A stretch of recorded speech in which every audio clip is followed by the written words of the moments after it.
The night began like any other. A woman parked her car in a secure garage, unaware that within minutes her life would be shattered forever. The air was warm, the city quiet, and yet a single moment would transform an ordinary evening into a nightmare. It was early September in Dallas, Texas, and life seemed settled. She had moved from her hometown in Illinois to start fresh, building a career dedicated not to profit, but to helping others.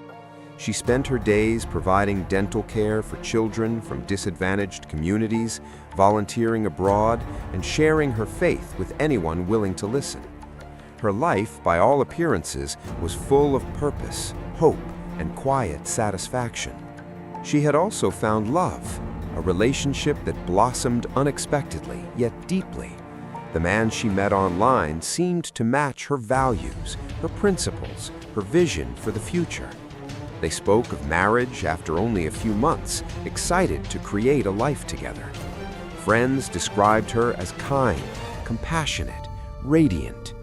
She had worked for years to build the life she now led, and it showed. But life's quiet rhythms would soon be shattered by someone else's obsession. That someone had once shared her partner's life. She had remained close to him, a friend in his eyes, yet her heart harbored a storm. When news came that he had moved on, the shock was unbearable. He was seeing someone new, someone who seemed to embody everything she herself could not grasp. And in that moment, the ordinary transformed into the extraordinary, but not in a good way. Her jealousy would take shape, slowly at first, until it became a plan with lethal precision. Days turned into weeks, and a strategy took form. She enlisted an accomplice, someone who trusted her judgment, someone she could manipulate. Together, they sought out the person who stood in the way of reclaiming what she believed was hers. The plan was deliberate, meticulous, and chilling in its simplicity.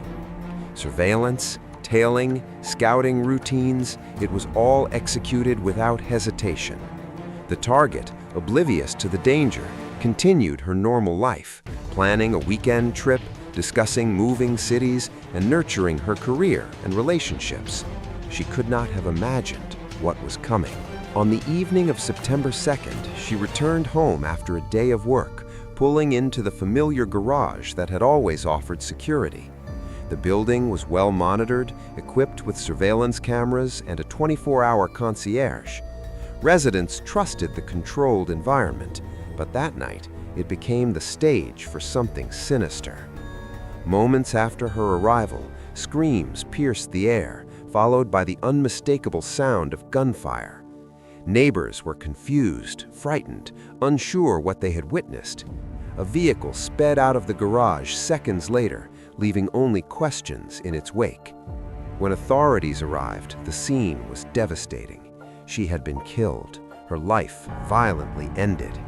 At first glance, it might have appeared as a robbery, the missing purse, the scattered ammunition, but closer inspection told a different story.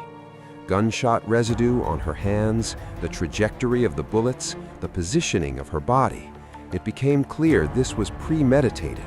Someone had staged the scene to mimic a robbery, but it was far from random. Investigators began piecing together a web of connections, emails, and digital footprints.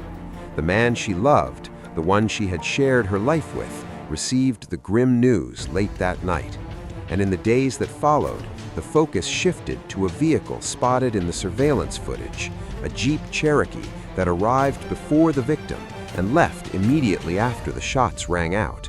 Its owner claimed ignorance, insisting he had lent the vehicle to two women he trusted. But as the investigation unfolded, a disturbing reality emerged. One of the women, an accomplice in the plot, confessed that the other woman had orchestrated the entire plan. The motive was clear, a desire to remove the obstacle that stood between her and the life she thought she deserved. Over months, the plan had been refined, roles rehearsed, movements timed down to the minute. The accomplice's confession revealed a partnership built on manipulation, coercion, and greed, all fueled by jealousy. The timeline was chilling in its precision. Days of surveillance, careful observation of routines, knowledge of every move the victim made, everything had been calculated. The perpetrators tracked her, observed her, and waited for the perfect moment. On the fateful day, they followed her into the garage, executed the act, and fled before anyone could intervene. The target, who once had been surrounded by security and support, had no warning. The details that emerged painted a grim picture. The mastermind had approached multiple people before finding someone willing to commit murder. Offers of cash and drugs were made, yet some refused. The network of influence stretched wider than anyone expected, showing how obsession can ripple outward and snaring those who might not have sought involvement.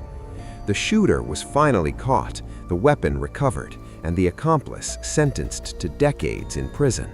But the mastermind evaded capture, disappearing for months until the reach of authorities finally brought her to justice.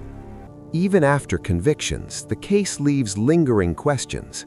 How could a person so consumed by obsession manipulate others into committing such violence? How does jealousy twist ordinary friendships and bonds into tools for murder? The planning, the surveillance, the calculated precision, everything points to a mind capable of chilling foresight. And yet, despite the arrests and confessions, the case retains a sense of unease. There are corners of the story that remain murky: the true depth of her involvement, the silent moments leading up to the crime, the unspoken interactions between conspirators. The victim's community continues to feel the ripple effects. Friends, colleagues, and patients struggle with the knowledge that a life dedicated to kindness, care, and altruism could be ended so abruptly. They grapple with the randomness of violence, the fragility of safety, and the unpredictability of human obsession. Even now, years later, the questions linger. Could it have been prevented? Were there signs too subtle to notice? And then there is the unsettling detail that refuses to fade. Evidence suggested that parts of the crime scene were manipulated, intentionally staged, and yet there were traces left behind, small inconsistencies that no one can fully explain. How much did the mastermind anticipate, and how much was improvised?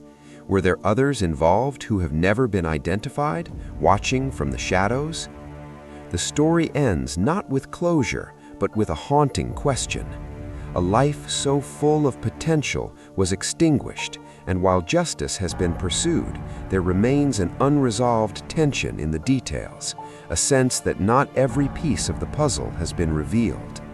As the night deepened and the city moved on, the echoes of that summer evening lingered in the quiet streets, leaving a question for anyone who hears it. How far can obsession drive a person when love, envy, and control collide? And could it happen again?